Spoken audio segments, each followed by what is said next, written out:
जय हिंद। आज हम ये देखते हैं कि इंडिया और चाइना में युद्ध होता है तो किसके पास कौन सा हथियार ज्यादा है और कौन सा हथियार खतरनाक है, दोनों इसका किस तरह से प्रयोग करेंगे। तो सबसे पहले हम ये देखते हैं कि इंडिया और चाइना के बीच में दोनों की आर्मी की रैंकिंग कितनी है। तो दुनिया में अमेरिका टॉप नंबर पे है, दूसरे नंबर पे रसिया, तीसरे नंबर पे चाइना आता है, चौथे नंबर पर इंडिया आता है। रैंक के हिसाब से ज्यादा का अंतर नहीं है। अगर आप इंडेक्स देखेंगे तो ग्लोबल फायर पावर इंडेक्स में जिसका रैंकिंग जितना कम रहता है इंडेक्स में, वो उतना ज्यादा पावरफुल माना जाता है। चाइना का कम है 0.6, इंडिया का 0.9। यहां आपको भले लग सकता है कि चाइना पावरफुल है, आगे देखते चलेंगे, जब तक पूरा नहीं देखेंगे आपको समझ में नहीं आएगा और आप भी चाइना के $10 बिलियन जो खर्च कर रहा है चाइना, उसी जाल में आप भी फंस जाएंगे। चाइना पूरी दुनिया के मीडिया में जो पैसे देता है रिश्वत के रूप में या अपनी प्रॉपर्टी को दिखाने के लिए, अपनी तारीफ कराने के लिए, अपनी क्षमता को दर्शाने के लिए, वो $10 बिलियन है। चाइना का जो सबसे बड़ा प्लस पॉइंट है वो उसकी इकोनॉमी है। उसका बजट बहुत ज्यादा है, $237 बिलियन, और हम लोग का बजट उसके आगे बहुत ही कम है। हमसे उसका रक्षा बजट 4 गुना ज्यादा है, $61 बिलियन है। इसमें हम एक डेडिकेटेड अलग से वीडियो बनाएंगे। यही हमारी इंडियन आर्मी के लिए सबसे बड़ा सरदर्द है, बाकी कोई टेंशन नहीं है चाइना और इंडिया से। आगे देखिए, लेकिन ऐसा नहीं है कि चाइना के पास बहुत ज्यादा है, उसके पास कुछ कर्ज भी है। $1.5 ट्रिलियन उसके पास कर्ज है, विदेशी कर्ज, और भारत के पास $0.5 ट्रिलियन कर्जा है। तो उसका पैसा ज्यादा खर्चा कर रहा है 4 गुना, तो हमसे 3 गुना ज्यादा कर्जा भी ले रखा है। लेकिन चाइना का व्यापार इतना ज्यादा है कि उसके पास विदेशी मुद्रा 3000 ट्रिलियन है, और हमारे पास विदेशी मुद्रा जो है, फॉरेन मनी जो रिजर्व में रखा गया है, वो केवल 400 ट्रिलियन है। तो उसके पास व्यापार से ज्यादा फायदा होता है। लेकिन यहाँ युद्ध में हमको मेन ज्योग्राफिकली समझना है कि किसको ज्यादा बेनिफिट होने वाला है। देखिए, चाइना का ये वाला जो स्टेट है, ये तिब्बत है, इसको उसने कब्जा किया। इसकी सबसे बड़ी खराबी ये बहुत ज्यादा हाइट पे है। और ये वाला इधर वाला राज्य सिंजियांग, यहाँ पर मुस्लिम बहुल्य क्षेत्र है जिस पर चाइना काफी अत्याचार करता है, तो इधर से ज्यादा सपोर्ट मिलने वाला नहीं है। लेकिन ये तो उसके अंडर में आता है। इसकी सबसे बड़ी समस्या क्या है, यहाँ इतना भयानक हाइट है कि जहाज यहाँ उतना अच्छा से काम नहीं कर पाते हैं। अभी समझाएंगे हाइट की वजह से जहाज अच्छा क्यों नहीं काम कर पाते हैं सब। दूसरा कि चाइना को अपनी आर्मी को 2 तरह से ट्रेन करना है। एक, चाइना के लिए सबसे बड़ा कंट्रोवर्सी है उसके लिए अमेरिका। चाइना अमेरिका के लिए भी प्रिपेयर रहता है, इसलिए उस ढंग से तैयारी करता है, और इंडिया के लिए। लेकिन इंडिया अपना मेन थ्रेट चाइना को मानता है, इसलिए इसके जितने भी हथियार है वो चाइना को ध्यान में रख के किए गए हैं। इसलिए इंडिया के हथियार आपको कम दिखेंगे क्योंकि हमारे पास सिंगल दुश्मन है। और पाकिस्तान की तो बातें छोड़िए उसको। अब चाइना के सामने क्या है, उसको कुछ अमेरिका को काउंटर के लिए हथियार रखने हैं, कुछ इंडिया के लिए। अमेरिका से लड़ना है तो एयरफोर्स नेवी से लड़ोगे, और इंडिया से लड़ना है तो फिर आर्मी से लड़ोगे। तो इसलिए उसकी संख्या ज्यादा दिखती है। ज्यादा इसलिए दिखती है, ज्यादा बवाल पाल के रखा है। अगर हम टोटल एयरक्राफ्ट की बात करें तो इधर हम चाइना का लिखते हैं, इधर इंडिया का लिख रहे हैं। चाइना के पास 3210 एयरक्राफ्ट है, हर तरह के एयरक्राफ्ट को मिला के, जबकि इंडिया के पास 2123 एयरक्राफ्ट है। तो यहाँ एयरक्राफ्ट की संख्या इंडिया के पास कम है और इसके पास ज्यादा है। लेकिन चाइना चाह के भी अपने एयरक्राफ्ट से इंडिया के लिए ज्यादा एक्शन नहीं ले सकता है, जिसके कुछ कारण है। चाइना के पास जो कॉम्बैक्ट एयरक्राफ्ट है, ये चाइना के पास सबसे बड़ा पावरफुल कॉम्बैक्ट एयरक्राफ्ट है, वो 1232 है, जबकि इंडिया के पास देखिएगा तो केवल 538 है। यहां चाइना के ये एयरक्राफ्ट पावरफुल भी है, नो डाउट, ये हम भी कहते हैं पावरफुल है। इंडिया के एयरक्राफ्ट भी बहुत तगड़े हैं। इधर जो आप हाल ही में राफेल आया है, ये कॉम्बैक्ट जहाज क्या होते हैं, आमने सामने लड़ाई में काम आते हैं। वो ग्राउंड पे भी हमला कर सकते हैं, सामने भी हमला कर सकते हैं। लेकिन चाइना के ये कॉम्बैक्ट एयरक्राफ्ट और इंडिया के एयरक्राफ्ट में सब बहुत ज्यादा हथियार भर जाते हैं, जिस वजह से इसका वजन बहुत भारी हो जाता है। लेकिन चाइना का ऊपर जो इंडिया से सटने वाला तिब्बत का एरिया है, वो 4000 से 5000 मीटर की ऊंचाई पर है। वो ऑलरेडी उतनी ऊंचाई पर है। उसके बाद से जहाज को ऊंचा जाना है 5000 मीटर। और अब इतनी हाइट पे जाने की वजह से इसमें जेट इंजन लगा रहता है। और जेट इंजन की खासियत क्या होती है कि उसे ऑक्सीजन चाहिए, बिना ऑक्सीजन के उसका अंदर का पेट्रोल जलेगा ही नहीं। वो रॉकेट इंजन थोड़ी है जो अंतरिक्ष में चला जाए। जेट इंजन को ऑक्सीजन चाहिए, और ये जमीन खुद ही 5000 मीटर की ऊंचाई पर है, और 5000 और जाइएगा तो उतने ऊंचाई पर ऑक्सीजन लेवल बहुत ही घट जाता है, जिस वजह से उसकी इंजन की क्षमता घट जाती है। अब इंजन की क्षमता घट जाएगी तो आप चाह के भी आपकी ये 4थी पीढ़ी का जहाज और 5वीं पीढ़ी का जहाज किसी काम का नहीं रह गया। मान के चलिए कि आपकी क्षमता बहुत ज्यादा है, लेकिन ऑक्सीजन की कमी से आपका इंजन ही काम करना छोड़ देगा, जिस वजह से आप चाह के भी ज्यादा हथियार नहीं ले सकते हैं, ज्यादा हाइट पे नहीं जा सकते हैं। और अब तो उतना पार करके अगर आप आइएगा इंडिया की ओर, तो एक तो पहले ही आप तो कम लोड उठाए ही थे, रास्ते में भी आपका कुछ फ्यूल खत्म होगा। अब इंडिया की ओर ऐसी कोई पहाड़ वगैरह नहीं है, यहाँ की जो एयरफोर्स है वो भूखे मुंह बैठी हुई है। आइए, ये फुल कॉम्पैक्ट कैपेसिटी के साथ अपने थर्ड और फोर्थ जनरेशन के साथ ही आपके फिफ्थ जनरेशन की जहाजों की तुलना कर सकते हैं। तो यहाँ ज्योग्राफिकली ड्रॉबैक चाइना के साथ बहुत बड़ा है, ये उसके लिए सबसे बड़ा सरदर्द है। चाइना के पास जो अटैक एयरक्राफ्ट है ये काफी तगड़े हैं। इसका जो J-20 एयरक्राफ्ट है 5वीं पीढ़ी का, बहुत ही तगड़ा है। वो एक साथ 12 टारगेटों पर हमला कर सकता है, जबकि भारत का अटैक एयरक्राफ्ट सुखोई एक साथ 16 टारगेट पर हमला कर सकता है। ये 16 का 16 मारेगा। और ये चाइना के साथ यहाँ फिर एक समस्या ये हो जाती है कि चाइना को तिब्बत पार करके आना है, उसके बाद वो इंडिया पहुंचेगा। तिब्बत पार करने के बाद भी उसको 100-200 किलोमीटर उड़ान भरने के बाद ही वो इंडिया पहुंचेगा। तो अब वो उसकी क्षमता है 12 मारने की, उस पे से वो आधा लेके आएगा 6, तब ना यहाँ आएगा। यहाँ 16 लेके बैठा है। तो आप कितना भी तगड़ा एयरक्राफ्ट बना लीजिए, प्रकृति के आगे आप नहीं लड़ सकते हैं। युद्ध में ट्रांसपोर्ट बहुत बड़ा मायने रखता है। कौन पहले ट्रांसपोर्ट में पहुंचता है? तो ट्रांसपोर्ट विमान चाइना के पास 224 है और इंडिया के पास 250 ट्रांसपोर्ट विमान है। इसके पास विश्व प्रसिद्ध C-17 ग्लोब मास्टर है, जिसकी क्षमता बहुत ही ज्यादा है। और चाइना को यहाँ फिर दिक्कत होगा कि हैवी लोड आप कम ऑक्सीजन से उठा ही नहीं सकते हैं। तो इसके पास आप इस तरह से देखेंगे तो इसको यहाँ पे भी दिक्कत का सामना करना पड़ेगा। जो हेलीकॉप्टर होते हैं उसका तो प्रिंसिपल यही है कि वो हवा के थ्रस्ट पे ही उड़ते हैं, ऊंचाई पे जा सकते हैं। और यहाँ पर ऑक्सीजन लेवल घटने की वजह से हवा का थ्रस्ट भी नहीं रह जाता है।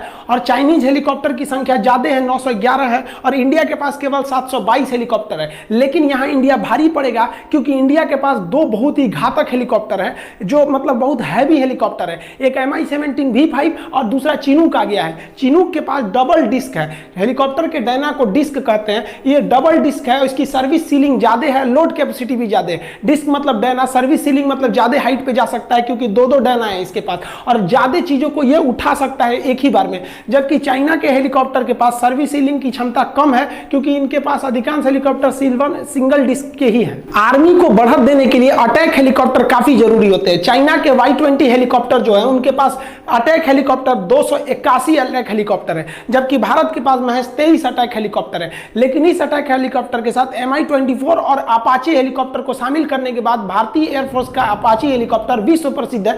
इसने कई युद्धों में अपनी जंग को दिखाया है, जबकि चाइनीज हेलीकॉप्टर अभी किसी भी लड़ाई को नहीं लड़े हैं। एक बात बताइए, आप खूब अच्छे से एग्जाम की तैयारी कर लीजिए, जगह जगह टेस्ट माराइए, इस कोचिंग में उस कोचिंग में टेस्ट दे दीजिए, लेकिन क्या आप गारंटी दे सकते हैं कि आप एग्जाम में पास होइएगा? देखिए, टेस्ट देना अलग होता है, प्रैक्टिस देना अलग होता है, लेकिन एग्जाम को सॉल्व करना अलग होता है।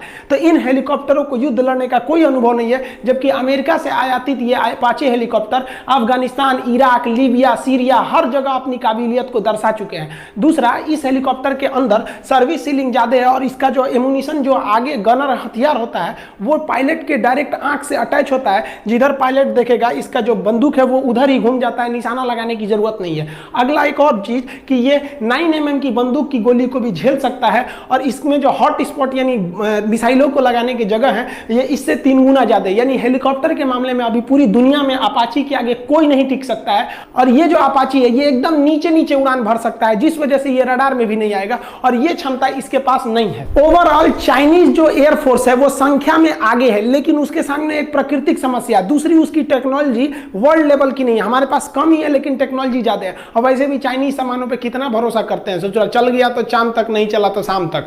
अब बात करते हैं थल सेना की आर्मी के बारे में। तो जो टैंक्स हैं, देखिए चाइना के पास बहुत ही ज्यादा मात्रा में टैंक है, 35,000 टैंक है, लेकिन इसमें से आधे से ज्यादा ओल्ड डेटेड टैंक है, और चाइना का एरिया बहुत ही ज्यादा है, जिस वजह से उसको टैंक की ज्यादा जरूरत है। अब एक बात बताइए, भारत और चाइना की जहां भी सीमा लगती है वहां ससुरा पहाड़ है, ये पहाड़ पे टैंक चढ़ेगा यहाँ पे, तो इसकी ज्यादा जरूरत नहीं लड़ाई में दिखेगी। आप देखे होंगे आर्मी भी जो पहुंच रही है तो ज्यादा टैंक लेके नहीं पहुंच रही है वहां पर बॉर्डर पे, चाहे गलवान घाटी हो या लद्दाख का एरिया हो या सिक्किम हो या अरुणाचल प्रदेश हो। और इंडिया के पास जो T-90 टैंक है ये पूरे वर्ल्ड का बेस्ट टैंक है। अमेरिका का अब्राहम और यहाँ का T-90, भीष्म, T-72 और अर्जुन टैंक जैसे भारत के पास बहुत ही घातक टैंक है, वो 4000 की संख्या में टैंक है। इन टैंक की सबसे बड़ी जो खासियत है, इनमें इंफ्रारेड अपर्चर रडार है, ये छुप सकते हैं। दूसरा, इनमें जो टारगेट सेंसर सिस्टम दिया है कि एक बार अगर दुश्मन को टारगेट को सेट कर दिया गया, इसके जो ये बैरल जो नली है, तो उसके बाद से टैंक चलती भी रहेगी, जर्क करेगी, हवा में कूद जाएगी, तो उससे उस टारगेट को कोई फर्क नहीं पड़ता, वो अपना अपना एडजस्ट कर लेगा। इसका मतलब ये हुआ कि इसका जो टारगेट है एकदम पिन पॉइंट है। लेकिन यहाँ इंडिया और चाइना दोनों के टैंक ज्यादा काम नहीं आएंगे। टैंक बेसिकली चाइना बॉर्डर पे नहीं बल्कि पाकिस्तान बॉर्डर पे ज्यादा यूज किए जाएंगे। आर्मर्ड व्हीकल की बात करेंगे तो ये एक ऐसा गाड़ी होता है जो बुलेट प्रूफ होता है। इसके अंदर सैनिकों को बैठाकर दूसरे जगह पे ले जाया जाता है। तो इंडिया के पास जो आर्मर्ड व्हीकल है वो 8,000 साढ़े 8,000 की संख्या में है, 8686 है। जबकि चाइना के पास ऐसे आर्मर्ड हथियार 33,000 है। इस आर्मर्ड हथियार की चाइना की ज्यादा जरूरत है। क्यों? क्योंकि चाइना के पास विवाद ज्यादा है। उसको हांगकांग संभालना है तो इन्हीं से उसको आर्मी को भेजना है। सिंजियांग में दिक्कत है, जबकि इंडिया में आर्मी को इंटरनल कंट्री में कोई दिक्कत नहीं है। चाइना को ज्यादा दिक्कत है। गलवान घाटी में आए थे लोग, चाइना वाले लोग कॉम्बैट लेके देखिए उलाट दिया सब इंडियन आर्मी वाला। कुछ ससुरे कमेंट कर रहे हैं कि चाइना का नहीं मरा। अरे बकलोल, अमेरिका ने स्पष्ट कह दिया है कि उसने सैटेलाइट से देख के बता दिया है कि एम्बुलेंस की आवागई ज्यादा थी, वहां पर लेफ्टिनेंट कमांडर रैंक का अधिकारी मरा है और 40 से ज्यादा मौत हुई है। इंडिया में जब हम नेक्स्ट पिछला वीडियो बनाए थे तो उसमें 3 बताए थे। इंडिया में लगभग 20 जवान शहीद हो गए हैं। अभी ये संख्या घट बढ़ सकती है, इस पर ये अभी लास्ट डाटा नहीं है। लेकिन चाइना का खुद का न्यूज ने क्या कहा है कि चाइनीज सोल्जर को भी काफी ज्यादा कैजुअलिटी उठानी पड़ी है। हम इस बात को स्वीकार करते हैं, लेकिन ये नंबर नहीं बताएंगे क्योंकि इससे हमारे देश के अंदर लोगों के अंदर एक अलग सी भावना आ जाएगी। इसका मतलब आपके अंदर ज्यादा मरे हैं लोग, तभी आपकी आर्मी लोग पूछेंगे आपसे। सेल्फ प्रोपेल गन वो होते हैं जिनके अंदर ऑटोमेटिक कैनन यानी बारूद को लोड करके हमला किया जाता है। चाइना के पास लगभग 3800 सेल्फ प्रोपेल गन है, जबकि इंडिया के पास में है 250 है। लेकिन हम आपको पहले भी बताएं कि पहाड़ी लड़ाई में ना टैंक काम आते हैं, ये सब काम नहीं आते। हाँ, तोप काम आ सकते हैं, रॉकेट काम आ सकते हैं, हेलीकॉप्टर काम आ सकते हैं, फाइटर, लेकिन ये सब उतने काम नहीं आएंगे। ये सब पाकिस्तान के लिए है। सर पाकिस्तान अब वैसे भी नहीं लड़ेगा हम लोग से। देखिए भारत की समझदारी देखिए, पहाड़ों पर तोप ज्यादा काम आते हैं जिसे हम फील्ड आर्टिलरी या फिर तोप कैनन कहते हैं। चाइना के पास 3600 ऐसे तोप हैं, जबकि भारत के पास 4000 हैं। तो देखिए भारत अपने जरूरत की चीज को रखा है क्योंकि उसे पता है कि पहाड़ों पर यही काम आएंगे। और भारत सरकार इतना बेहतरीन डिसीजन लिया था कि पहाड़ों पर इनको लेके कैसे जाइएगा उतनी ऊंचाई पर। तो हम जो आपको चिनूक हेलीकॉप्टर दिखाए, इस चिनूक हेलीकॉप्टर से इन फील्ड आर्टिलरी गन को उठा के आप कहीं भी रख सकते हैं। तो ये प्लस पॉइंट है हमारे लिए। पहाड़ों पर रॉकेट लॉन्चर बहुत काम आएंगे। यहाँ चाइना को बेनिफिट है कि उसके पास 2650 ऐसे मल्टी बैरल रॉकेट लॉन्चर है जो एक साथ मिसाइलों को रॉकेटों को दाग सकते हैं। जबकि भारत के पास भी है। भारत के पास Pinaka multi barrel rocket launcher है, लेकिन इसकी संख्या महज 266 है। यहाँ भारत को एक निगेटिव स्थिति का सामना करना पड़ेगा। मीडिया के द्वारा, फेसबुक के द्वारा आपके ऊपर एक दबाव बनाया जाता है कि चाइना बहुत खतरनाक है, उसकी आर्मी ज्यादा है, घंटा आगे है। देखिए कैसे चाइना के पास जो एक्टिव आर्मी है वो 21 लाख है। आपको यह संख्या जरूर ज्यादा लगेगा, लेकिन भारत के पास एक्टिव आर्मी 14 लाख है। तो आप कहेंगे 14 लाख, ये 21 लाख। चाइना के पास जो रिजर्व आर्मी रखी गई है वो 5 लाख रखी गई है। तो 21 5 कितना हुआ? 26। और भारत के पास जो रिजर्व में रखा गया है फौजियों को वो 21 लाख है। 14 लाख उधर, 21 लाख इधर, टोटल 35 लाख हो गई। पूरी दुनिया में सबसे बड़ी स्टैंडिंग आर्मी भारत की है। लेकिन आपको कभी यह एहसास नहीं होने दिया जाता है क्योंकि चाइना $10 बिलियन खर्च करता है। आप कभी भी फेसबुक, व्हाट्सएप इस सब पे चाइना की कोई बुराई नहीं सुन सकते।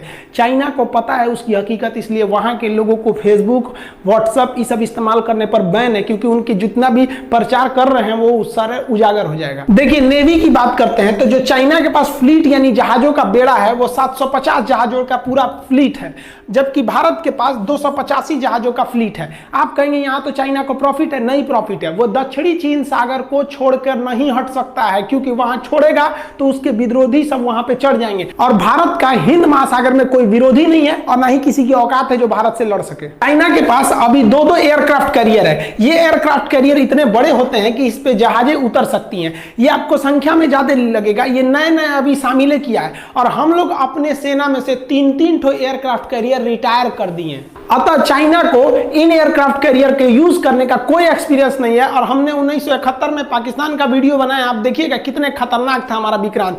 फिलहाल हमारे पास एक एयरक्राफ्ट कैरियर है, लेकिन ये इन दोनों पर भारी पड़ेगा क्योंकि ये रूस का बना हुआ है। विक्रमादित्य काफी शक्तिशाली है और हम लोगों को नेवी का एक बहुत बड़ा एक्सपीरियंस है। देखिए चाइनीज नेवी का जो सबसे बड़ा पावर है ना वो उसकी पनडुब्बी सबमरीन का है। इसे साइलेंट किलर कहते हैं। ये पानी के अंदर रहता है। चाइना के पास इसकी संख्या 74 है और भारत इस मामले में बहुत ही पीछे है, इसकी संख्या 16 है और आधे से ज्यादा पुराने हैं। अब भारत सरकार ने डिसाइड किया कि अगर हम इनकी संख्या बढ़ाएंगे तो हमें 50 साल लग जाएगा, क्योंकि हम 10 साल में केवल 5 ही पनडुब्बियां बना सकते हैं। इसमें क्या किया जाए, तो भारत सरकार ने सबसे खतरनाक डिसीजन लिया। भारत सरकार ने अमेरिका से P-8I विमान खरीद लिया। P-8I विमान को सबमरीन हंटर कहते हैं। ये हवा में उड़ते उड़ते पनडुब्बियों को ऊपर से ही पहचान जाता है कि समुद्र के अंदर है, उन्हें मार देता है। अतः इन पनडुब्बियों की संख्या धरी की धरी रह गई। अब हम लोग इन पनडुब्बियों से सुरक्षित भी हो गए और धीरे धीरे हम फ्रांस की मदद से पनडुब्बियां बना भी रहे हैं। तो आप इस चीज को समझिए, वरना आप केवल संख्या देख के ना उलझ जाएंगे। डिस्ट्रॉयर क्या होते हैं, देखिए एयरक्राफ्ट कैरियर से थोड़े छोटे साइज में होते हैं, लेकिन ये बहुत ही घातक हमला करते हैं डिस्ट्रॉयर। तो चाइना के पास 36 डिस्ट्रॉयर है और भारत के पास 10 विध्वंसक यानी 10 डिस्ट्रॉयर है, लेकिन ये सब आधुनिक डिस्ट्रॉयर है और ये पुराने टेक्नोलॉजी के हैं। इन सभी के बावजूद चाइना के पास नेवी की संख्या बहुत ज्यादा है, लेकिन एक बात की गारंटी लेते हैं कि चाइनीज नेवी हिंद महासागर में नहीं आएगी। इसके दो कारण हैं, हम आपको अभी समझाते हैं। डिस्ट्रॉयर से थोड़े छोटे आकार में जो होते हैं वो होते हैं फ्रीगेट। फ्रीगेट जो होते हैं थोड़े स्टील टेक्नोलॉजी के होते हैं, इनमें मिसाइलें ज्यादा लगी रहती हैं और ये अग्रिम पंक्ति में आगे आगे चलते हैं। फ्रीगेट ये समुद्र के अंदर बिछाए गए माइंस के खिलाफ भी उन माइंस को न्यूट्रल कर देते हैं। तो चाइना के पास 52 फ्रीगेट है और भारत के पास 13 फ्रीगेट है। फ्रीगेट से भी छोटे आकार के जो होते हैं वो होते हैं कॉर्बेटर। ये जो है चाइना के पास कॉर्बेटर की संख्या जो है वो 50 है और इंडिया के पास 19 है। ये पनडुब्बियों के अंदर भी हमला कर सकते हैं, पनडुब्बियों को मार सकते हैं एंटी सबमरीन हथियार के द्वारा से। तो यहां भी आपको चाइना की संख्या ज्यादा लगेगी। पेट्रोलिंग के लिए जो कोस्ट गार्ड के जहाज होते हैं उन्हें हम कहते हैं पेट्रोलिंग वेसल। ये चाइना के पास 220 है और भारत के पास 139। ये क्या करते हैं, युद्ध में जो नेवी के जहाज घायल हो जाते हैं जिसपे बम गिर जाता है तो उसमें से इवैक्यूएट कराते हैं, लोगों को बाहर निकालते हैं, सैनिकों को। तो ये राहत के काम में बहुत ही महत्वपूर्ण भूमिका निभाते हैं। यहाँ दोनों में ज्यादा का डिफरेंस नहीं देखने को मिलता है। उसका कोस्टल एरिया भी चाइना का ज्यादा है। संख्या अधिक होने के बाद भी चाइनीज नेवी बहुत कुछ नहीं कर पाएगी, जिसका दो रीजन है। पहला रीजन समझिए, जैसे हम एक टीचर है, हम सब कुछ छोड़ सकते हैं, पढ़ाना नहीं छोड़ सकते क्योंकि उसी पर हम आश्रित है। हमको लोग टीचर के नाम से जानते हैं, हम वो कैसे छोड़ सकते हैं। तो चाइना सब कुछ छोड़ सकता है, व्यापार नहीं छोड़ सकता है। चाइना को एशिया का मरीज कहा जाता था, आज आगे कैसे चला गया, क्योंकि उसकी पूरी दुनिया में व्यापार है, पूरी दुनिया में उसके खरीदार हैं और इस सामान को पहुंचाने के लिए उसको हिंद महासागर में आना ही पड़ेगा। चाहे वो अफ्रीका में बेचे, यूरोप में बेचे, कहीं भी बेचे, तुमको यहां से जाना ही है हिंद महासागर में। और हिंद महासागर में तुम भारत से बैर करके नहीं जा सकते हो, तुम्हारा व्यापार चौपट होगा, इस बात की गारंटी है। दूसरा, अभी अमेरिका ने अपने दो एयरक्राफ्ट कैरियर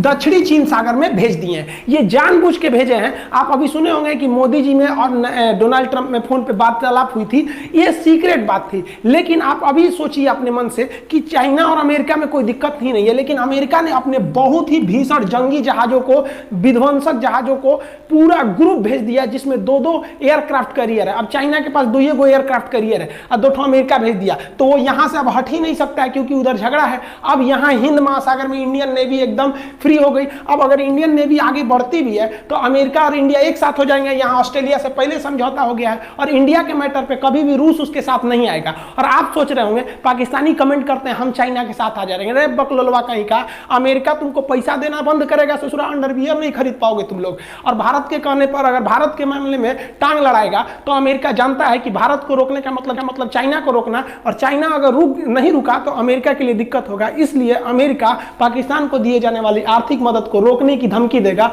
और इस धमकी से ही तुम लोग का पैंट गीला हो जाएगा। देखिए, हम लोग को केवल डराया जाता है कि चीन की सेना बड़ी है, उसके पास पैसे ज्यादा है, संसाधन ज्यादा है। गलत है, हमें उसकी सेना से नहीं लड़ना है। देखिए, मेरा अपना मानना है चीन को माइंड से हराना है। सबसे पहले हमको चीन के 8 जगहों पर हमला करना है और इसमें से सबसे पहले हमको चीन के सैटेलाइट मार के गिराने हैं। आप कहिएगा कि वो इंडिया का सैटेलाइट नहीं मार के गिरा सकता है। देखिए, सैटेलाइट कहां घूम रहा है अंतरिक्ष में, इसको पता करने की टेक्नोलॉजी केवल अमेरिका के पास है और रूस के पास है। भारत की सैटेलाइट की जानकारी रूस चाइना को नहीं देगा, लेकिन चाइना का सैटेलाइट कहां है इसकी जानकारी कमकासा और कास्टा समझौता हो जाने के बाद अमेरिका हर हाल में भारत को दे देगा। और इस जानकारी के आधार पर भारत अपने एंटी सैटेलाइट मिसाइलों से चाइनीज सैटेलाइट को मार के गिरा सकता है। एक बार जब ये सैटेलाइट गिर गए तो चाइना के 13 जो मिलिट्री सैटेलाइट आसमान में घूम रहे हैं, अगर ये सैटेलाइट गिर गए तो चाइना ऊपर से निगरानी ही नहीं रख सकता है कि भारत क्या कर रहा है। और उसके जो रडार है वो केवल छोटे एरिया को निगरानी कर सकते हैं, जो मिसाइलें एटमॉस्फेयर में घूम रही है उनको पकड़ सकते हैं। लेकिन बैलिस्टिक मिसाइल अंतरिक्ष से आ रही होती है, उसको मारने के लिए, उसको पकड़ पकड़ने के लिए सैटेलाइट की जरूरत पड़ती है, और अगर चाइना का सैटेलाइट गिर गया तो हमारी जो मिसाइल, बैलिस्टिक मिसाइल अग्नि वगैरह चाइना में घुस जाएगी, तो चाइना को पता भी नहीं चलेगा। जैसे ये सैटेलाइट गिरे, चाइना का एक बहुत बड़ा ड्रॉबैक होगा उसकी निगरानी, सर्वेलांस में। और इसके बाद जो सबसे तेज एक्शन लेता है, देखिए सैटेलाइट गिर गया तो चाइना की मिसाइलें भी काम नहीं कर सकती है, और उसके बाद अचानक जो चाइना के जो एयर स्ट्रिप हैं, हवाई पट्टियां, इन पर ताबड़तोड़ हमला करना चाहिए। जो तिब्बत और सिंजियांग का एरिया जो भारत से लगता है, इन एयर स्ट्रिप को गिराने के बाद चाइना कोई भी काउंटर अटैक नहीं कर सकता है। हम लोग को मेन चाइना को आगे बढ़ने से रोकना है। जैसे एयर स्ट्रिप टूट गए, चाइनीज विमान हवा में उड़ान नहीं भर सकते बिना एयरपोर्ट की मदद से। इसके बाद हम लोग को चाइना के पावर ग्रिड पर हमला करना है। चाइना में दो सबसे बड़े पावर ग्रिड है जो हर जगह इलेक्ट्रिसिटी देते हैं। अगर हम इस पावर ग्रिड को गिरा दिए, एक भी बम गिरा ना पावर ग्रिड पे, पूरा चाइना के अंदर ब्लैकआउट हो जाएगा, उसके अंदर बिजली कट जाएगी। आप सोचिए, आपके यहाँ 2-3 दिन बिजली कट जाएगी, हर एक चीज ठप हो जाएंगे, कितना आपका इन्वर्टर बैकअप पावर देगा। तो जैसे ये बिजली ठप होगी, पावर बैकअप के अभाव पर जो छोटे मोटे रडार हैं, इनको भी पावर नहीं मिल पाएगा, वो भी बंद हो जाएंगे। और उसके बाद चाइना का जो सबसे बड़ा डिपो है, जितने बड़े बड़े पेट्रोलियम के डिपो हैं, इन डिपो को उड़ा देना चाहिए। इस डिपो को उड़ाने पे डबल फायदा होगा, एक उसका पेट्रोल जाएगा, दूसरा ये खुद उसके लिए एटम बम साबित होगा, ये खुद ही ब्लास्ट कर जाएगा और अगल बगल में अफरा तफरी मिल जाएगी। इसके बाद चाइना अपने रेल नेटवर्क की मदद से सोचेगा अपनी सेना को जल्दी से जल्दी बॉर्डर तक पहुंचाया जाए। इसके लिए भारत को तुरंत उसके जो मेन रेलवे जंक्शन है, जहां ज्यादा रेलवे आके जुड़ती है, उन रेलवे जंक्शन को ध्वस्त करना चाहिए, ताकि रेल जो है तेजी से नहीं आ सके। क्योंकि एयरपोर्ट के बाद चाइना अपना मेन फोकस करेगा रेलवे के थ्रू, तो रेलवे को ध्वस्त कर देना चाहिए तुरंत। स्ट्रेटेजिक फोर्सों को और एयरफोर्स के द्वारा उसके बड़े बड़े जितने भी सड़क पर बनाए गए पुल हैं, इसको ध्वस्त करना चाहिए। क्योंकि चाइना का एरिया पहाड़ों वाला एरिया है, और वहां हमेशा हर 10-15 किलोमीटर बाद एक ब्रिज आता है। ब्रिज तोड़ दीजिएगा तो 2-3 महीने से कम समय में बनेगा ही नहीं, इतने में तो युद्ध खत्म हो जाएगा। तो इसको रोकने से चाइना की बढ़त रुक जाएगी। इन 6 हमले से चाइना का मनोबल पूरी तरह टूटेगा। उसके बाद जो चाइना की ऑर्डिनेंस फैक्ट्री है, जहां तोप, गोले बारूद कारखाने, ये सब के जो कारखाने हैं जहां बंदूकें बनती हैं, उन सब पे तुरंत ध्वस्त करके हमला से उड़ा देना चाहिए। इससे जो उसका बैकअप सपोर्ट था ये टूट जाएगा, और बैकअप टूटने के बाद उसे इस विषम परिस्थिति में कोई दुनिया मदद नहीं करेगी। और चाइना जो सबसे ज्यादा कूदता है अपने व्यापार पे ना, उसके व्यापार को समुद्र के रास्ते होते हैं, उसके जितने भी बड़े बंदरगाह हैं उस पर तेजी से हमला करके एक साथ तोड़ देना चाहिए इन सबको। हमारे हिसाब से चाइना की इन 8 जगहों पर हमला करेंगे, चाइना की कमर टूट जाएगी। लेकिन चाइना हमको अपनी केवल मजबूत चीजों को दिखाता है कि हमारे पास 21 लाख आर्मी है। अरे कोई आर्मी धरी की धरी रह जाएगी ससुराई, तुम्हारा ये 8 चीज टूट गया ना तो तुम देखा ना 21 लाख फौज है कि 21 करोड़ है, कुछ नहीं होने वाला है। और ऐसा हो सकता है, ऐसा किया गया है। इजराइल ने 6 दिन की लड़ाई में पूरी अरब देशों के, मिडिल ईस्ट के देशों को हरा दिया था। ना कोई उसका साथी था, ना पूरे पड़ोसी उसके दुश्मन थे सब। इसके बावजूद उसने पूरे अपने अरब देश के दुश्मनों को धूल चटा दिया, चाहे वो उसके अगल बगल का मिस्र हो, सीरिया हो, लेबनान हो, सबको हरा दिया। और इजराइल वो सारे हथियार, वो सारी टेक्नोलॉजी भारत को देने के लिए हर एक रणनीति तैयार है। अतः भारत अगर इस तरह से हमला करेगा तो हम लोग ज्यादा भारी पड़ेंगे। लेकिन हमको क्या दिखाया जाता है कि हमको आर्मी से लड़ना है, एयरफोर्स से लड़ना है, अभी मेंटली लड़ना है। पहले ये थूर दीजिए और उसके बाद एक आर्मी आओ, सोचो तुम बहुत ज्यादा टैंक है ना, ले आओ टैंक उठा के हम लोग यहाँ खूंटा में बांधेंगे टैंक को। देखिए अगर चाइना पर इस तरह से हमला होगा तो अगले 100 साल तक चाइना खड़ा नहीं हो सकता है। और इसके बाद हमें तुरंत चाइना के इंतरी भाग में, यानी उसके तिब्बत में विद्रोह खड़ा करके तिब्बत को स्वतंत्र कराने के लिए पूरी दुनिया को एकजुट हो जाना चाहिए। अभी दलाई लामा ने भी कहा है भारत को कि अगर भारत तिब्बत को स्वतंत्र कराएगा तो तिब्बत भारत का साथ देगा। तो तिब्बत पे तुरंत इस तरह से एक्शन ले लेना चाहिए। तो भारत को तिब्बत के मामले को भी जोर से उठाना चाहिए। क्योंकि अगर मान लीजिए हम किसी से 100 रुपया ले लिए हैं और हम चाहते हैं वो 100 रुपया हम हड़प ले, तो हमें उसको क्या करना चाहिए? जब वो आदमी मिले ना तो हमको कहना चाहिए हमारा 1000 रुपया दो, हमारा 1000 रुपया दो। आदमी कहेगा कैसा 1000, कैसा 1000? पंचायत बैठेगा तो फिर हो गया, चलो भाई 1000 का मैटर नहीं है, और पीछे वाला 100 रुपया गायब हो गया। इसीलिए भारत को तुरंत तिब्बत और ताइवान के मामले को हाईलाइट करना चाहिए कि चाइना उसी में उलझ जाए, लद्दाख है, सबका मैटर नहीं उलझे। चाइना को खाली छोड़ेंगे तो फिर वो आपको बर्बाद करेगा। अतः हमारे नीति निर्देशकों को भी ये ध्यान रखना चाहिए और उन्हें अपनी सेना को इस तरह से ट्रेन करना चाहिए कि हमें चाइना की इन 8 जगहों पर एक ही बार हमला करना है, जिस तरह से इजराइल ने किया था। और उसके बाद तिब्बत के मैटर को हाईलाइट करके तिब्बत को स्वतंत्र कराना चाहिए। और हमारे नीति निर्देशकों को इस चीज को ध्यान में रखना चाहिए कि तोप टैंक का जमाना अब पुराना हो गया, अब आपका मेंटली लड़ाई लड़ेगी। अभी भारत के पास 2 सबसे घातक हथियार है। आप देखिए सबसे घातक हथियार हमारे पास कौन है? अभी जो भारत के कमाल संभाले है ना नरेंद्र मोदी, बहुत ही ढीठ प्रधानमंत्री है। इंदिरा गांधी के बाद इतना ढीठ प्रधानमंत्री अभी हमको अब देखने को मिला। देखिए नरेंद्र मोदी का डिसीजन कितना तगड़ा था कि जैसे गलवान घाटी में खबर आई कि भारत के 20 जवान शहीद हुए हैं और चाइना के 43 कुत्ते मरे हैं, और वो लोग भी मरे हैं, क्योंकि ये जो है पूरी तरह से अमेरिका का न्यूज है। उसने कहा है कि हमने क्लोज मॉनिटरिंग की है। अमेरिका ने रिपोर्ट दिया है कि चाइना के गलवान घाटी के एरिया में चाइना ने एम्बुलेंस और एयरलिफ्ट से अपनी लाशों को उठाकर ले गया। और चाइना ने खुद कहा है कि हम इसको ज्यादा हम संख्या नहीं बताएंगे क्योंकि हमारे देश में इसके एक निगेटिव इफेक्ट पड़ सकता है। और चाइना ने क्या कहा है कि भारत सरकार को भारत के सैनिकों को माफी मांगना चाहिए। इसका मतलब जो पिटाया है वही ना कहता है कि दूसरा आदमी माफी मांगे। और कुछ लोग को तो भरोसे नहीं हो रहा है कि भारत वाले भी चाइना को मारे होंगे। ऐसे लोग को ये भरोसा नहीं होता है कि ससुरा अपने बाप के है कि नहीं है। चाइना वाले छोटे छोटे होते से कुंफू कराटा मार रहे थे सर, बॉर्डर पे आके ये कराटा मार रहे थे सर, ऐसे ऐसे। अब भारत के सैनिक गांव में खेती किया हुआ आलू बोए, हाथ से पकड़ के मुड़िया ईट दिया, कैसे जुड़ा चाय चुई करता है हमारे यहाँ। इतनी तो होते हैं सर चाइनीज। भारतीय सैनिक कद काठी से भी हैवी साबित होते हैं सब उनके सामने। मोदी जी ने देखा कि यहाँ पर बहुत ही ज्यादा टेंशन बढ़ते जा रहा है। चाइना ने क्या कहा था कि हम 8 घंटे में फौज उतार सकते हैं। मोदी जी ने कुछ नहीं बोला और मोदी जी ने 1 लाख फौज को घुसा दिया लद्दाख के एरिया में और गलवान घाटी से महज 5 किलोमीटर पीछे रोका हुआ है। अगर वो फौजी चाहे तो आधे घंटे में 30 मिनट में पैदल पहुंच जाएंगे गलवान घाटी पे। और चाइना कहता है हमारा ट्रांसपोर्ट बहुत बढ़िया है, हम 8 घंटा में पहुंच सकते हैं। देखो यहाँ आधा घंटा में पहुंच सकते हैं। 1 लाख को पहुंचा दिया नरेंद्र मोदी ने। अब बोला तक नहीं किसी को कि हम पहुंचा दिए। मोदी जी ने भी स्पष्ट संकेत दे दिया। हमारे विदेश मंत्री जयशंकर जी ने कह दिया है कि इस गलवान घाटी में जो हुआ विवाद के बाद भारत और चाइना के बीच जो रिश्ते हैं इसमें काफी ज्यादा दरार देखने को मिलेगी। अर्थात भारत व्यापार के क्षेत्र पर भी उसका विरोध करेगा। और दूसरी जो बात है हम मोदी जी से कहेंगे अभी कुछ समय के लिए जो भारत के रक्षा मंत्री है ना योगी आदित्यनाथ को बना दीजिए। देखिए 1 महीना में ना पूरा का पूरा जो बॉर्डर डिस्प्यूट है ना साफे खत्म हो जाएगा। फिर चाइना नहीं कहेगा कि हमारा बॉर्डर डिस्प्यूट है। इस बात को मानिए। अभी वर्तमान में यही कुछ कर सकते हैं तो कर सकते हैं। हम आप ही से पूछते हैं एक बात बताइए ना, अभी जो स्थिति है तो हमारा कर्तव्य क्या बनता है? जो हमारा नेतृत्व कर रहा है हम उसके साथ में खड़े रहेंगे कि अभी याद करेंगे नेहरू ऐसे थे वो ऐसे थे? अरे हमको आपको सबको इस समय अपनी सेना के साथ अपने नेतृत्व के साथ एकदम खड़े रखना है। आपकी विचारधारा अलग हो सकती है, अलग पार्टी की हो सकते हैं, लेकिन अभी बॉर्डर पे जो चल रहा है हमको आपको साथ खड़ा रहना पड़ेगा, नहीं तो कटा जाएंगे लोग एक एक करके। क्योंकि जब चाइना घुसेगा ना काटना चालू करेगा तो नहीं देखेगा कि आप किस धर्म के, किस जाति के, किस पार्टी के रहने वाले हैं। बंदूक किसी के सीना नहीं पूछ के जाती है कि तुम हिंदू हो कि मुसलमान हो कि किस जाति को, काट के रख देगा एक साथ। इसलिए अभी भी समझ जाइए अभी भी हमको अपनी सेना के साथ सरकार के साथ डट के खड़ा रहना है।